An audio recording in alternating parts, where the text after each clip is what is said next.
My case, quite simply, in opposition to the motion, it's time for the West to get tough on China, is number one, it won't work. Number two, it's not wise. And number three, there are better ways of getting China to improve itself or change its behavior. So first point, why won't it work? The simple answer is that China is too big. I mean, there was, of course, a time when the West could trample all over China, send its forces in, force the Chinese to accept opium, have British settlements in Shanghai, and sack the Summer Palace. I mean, the West could do anything it wanted vis-a-vis China, right? 1840s, 1850s, 1860s. This is 2020. Times have changed. China has become much stronger and much more powerful. And the European states, including UK, have learned to adjust to power. I'll give you a concrete example. In the year 2001, after 9/11 happened, it was terrible.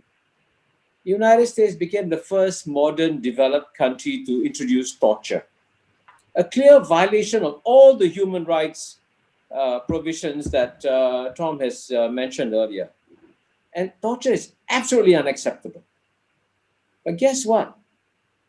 When the United States reintroduced torture, not one European government criticized the United States, not one. Pragmatism. They knew it won't make a difference, right? So the Europeans have learned how to be pragmatic on human rights issues. So, and what the rest of the world sees, of course, is double standards. You'll criticize China, but you won't criticize United States. And so that's why I say it won't work. But the second reason why it won't work is that the West, which, by the way, only represents 12% of the world's population, 88% live outside the West, have very diverse interests today, very diverse interests. And so, for example, I agree, United States clearly has launched a major geopolitical contest against China, which I document in my book, Has China Won, as Marvin mentioned. But the European Union has got very different interests vis-a-vis China. The number one challenge to the European Union is not going to come from Russian tanks. Russian tanks are not going to invade Europe anymore. The biggest challenge the European Union faces is that the demographic challenge from Africa. In 1950, Africa's population was double that of Africa's, 1950. Today, Africa's population is more than double that of Europe.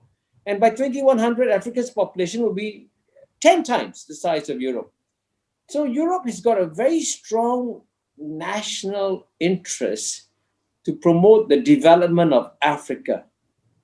And you know what?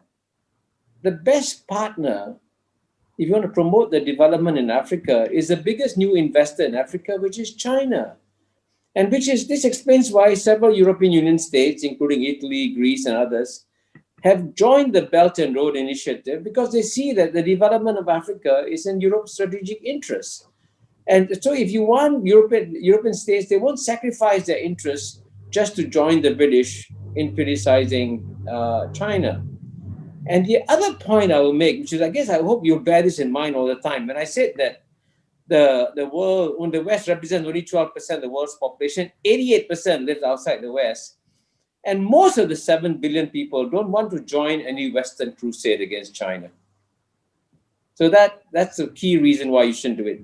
But the second reason is that it's not wise because, when at a time when China has emerged from what they call a century of humiliation, and now that the Chinese people have seen the greatest poverty upliftment program in human history, with 800 million people rescued from poverty, just when their lives are getting better, the West is once again knocking them and kicking them. And the Chinese will then come back very ferociously and say, you have no moral right to lecture us.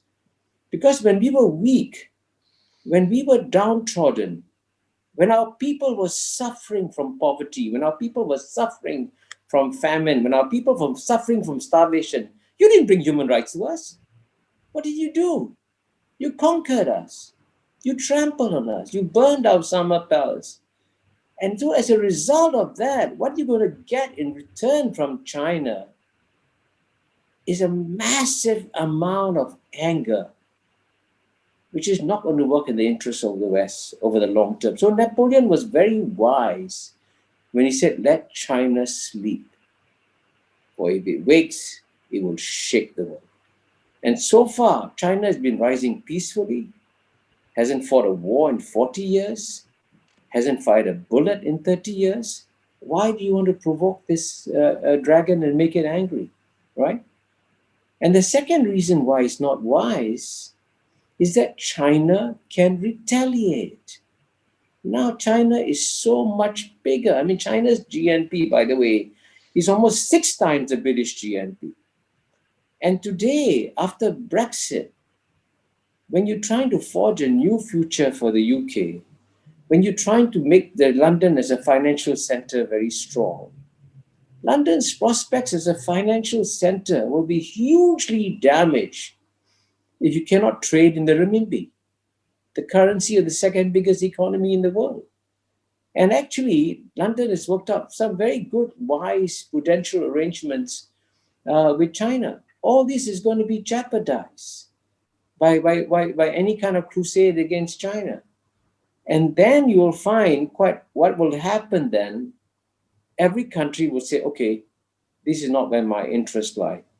I'm sure we will discuss Australia in due course. But in some ways, Australia has also blocked China in the corner by publicly criticizing China, by making Chinese lose face. And for the Asians, losing face is something terrible. And now, sadly, as a friend of Australia, I feel very sad because Australia has got itself stuck into a position which will be very difficult for it to extricate itself from. So finally, in the 1 or 2 minutes I have, let me just suggest how are the better ways for managing China. And here, as someone who was a diplomat for 33 years, as someone who studied Western philosophy, and when I was ambassador to the UN, I would have said, if you want to persuade someone, use reason, logic, and charm. And then you can get your point of view across, especially to someone who's much bigger than you.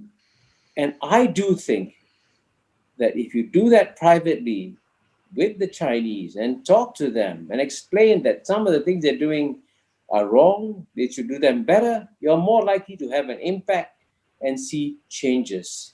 And it's also important to realize that at the end of the day, what matters to the Chinese government is how the Chinese population, how the 1.4 billion people in China regard the government of China. And you have to know that at Harvard Kennedy School, the Ash Center came out with a study, a very serious, rigorous academic peer-reviewed study, which said that support for the Chinese government among the Chinese people has gone up from roughly 86% in 2003 to 95% in 2016. So this is a government that enjoys the support of its people, and you're not going to move it through any kind of criticism from outside. Instead, try to have a decent, respectful dialogue with the government of China, and you're more likely to achieve whatever you want to achieve with China. Please read an article written by a Yale University professor, Stephen Roach, who points out that many of the facts about the suppression are not true. On torture, the key point I was making is that no European government on record criticized the United States, especially when they appeared. No, not on record, not on record. Please go and check. There were protests in the UK. The British media were outraged, but there was no official statement from the British government criticizing the US government for torture. And if there is one, I hope you will send it to me, please, after this. There is none. And then on the question of, you have to make a distinction between China's external behavior and its internal behavior. Now, fortunately, UK is very far away from China, but from those of us who live next door to China, what matters to us a lot is how China's external behavior. And when I say China hasn't fought a war, that's across its borders, that's absolutely true. The last war it fought was in 1979 against Vietnam. And it hasn't fired a shot across its borders since 1989, when there was a naval skirmish between Chinese and Vietnamese naval forces. But after that, and of course, it's very tragic to see the loss of lives at the India-China border. And what's interesting is that both sides respected the agreement not to fire shots at each other, and actually killed each other with fists and clubs. So there was actually an agreement from two countries not to fire shots at each other. And by contrast, just to illustrate this, Obama was a very peaceful president. In the last year of his presidency, the Obama administration dropped 26,000 bombs on 7 countries.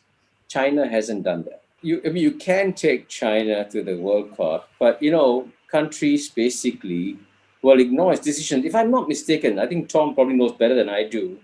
There was recently a case brought against the United States and United Kingdom in the World Court. And the World Court reached a decision that US and UK should leave Diego Garcia. And as far as I know, US and UK have decided not to abide by the World Court decision. And similarly, when Nicaragua tried to take the United States to the World Court over very clear, blatant interference in Nicaragua's internal affairs, Ronald Reagan just left the World Court. So for great powers, and this is not just true of China, but all great powers, when you put them before international legal tribunals, they will say, I'm really sorry, my national interests matter much more. So just as United States, UK will not abide by World Court rulings, China will not abide by them. So as I say, that's not a wise thing to do. If you want to help the people of Hong Kong, and by the way, I really want to help the people of Hong Kong find wiser ways of talking to China and Hong Kong and explain what they're doing. May not be the best for China, may not be the best for Hong Kong, but let's talk to them privately and don't try and take them to the World Court. It won't work. It's very difficult to get information from China, and China is not an open society in the way that UK and US are. But at the same time, I have some respect for the Harvard University and some respect for the Ash Center of the Harvard Kennedy School. And they sent in their researchers and did very serious ground research. Okay, I'm saying there are people on the ground talking to people. And if you read that study by the Ash Center, the methodology was very rigorous. And obviously Harvard Kennedy School is putting its name to the study and saying, we have come up with a result that they enjoy 95% support. That's one point. Second point, there's another organization called Edelman Trust. The Edelman Trust Barometer just came out, the latest report, which I participated in the launch in, which said that they also arrived at the figure of over 90%, 95% support in China for the Chinese government. And finally, by the way, if anyone watching this show, if they have time, please go visit China and walk on the streets and look and ask yourself, do the people look cowed as though they are in a police state? And I saw that. I was in Moscow in 1976. I've seen what it is like to be in a state which suppresses its people.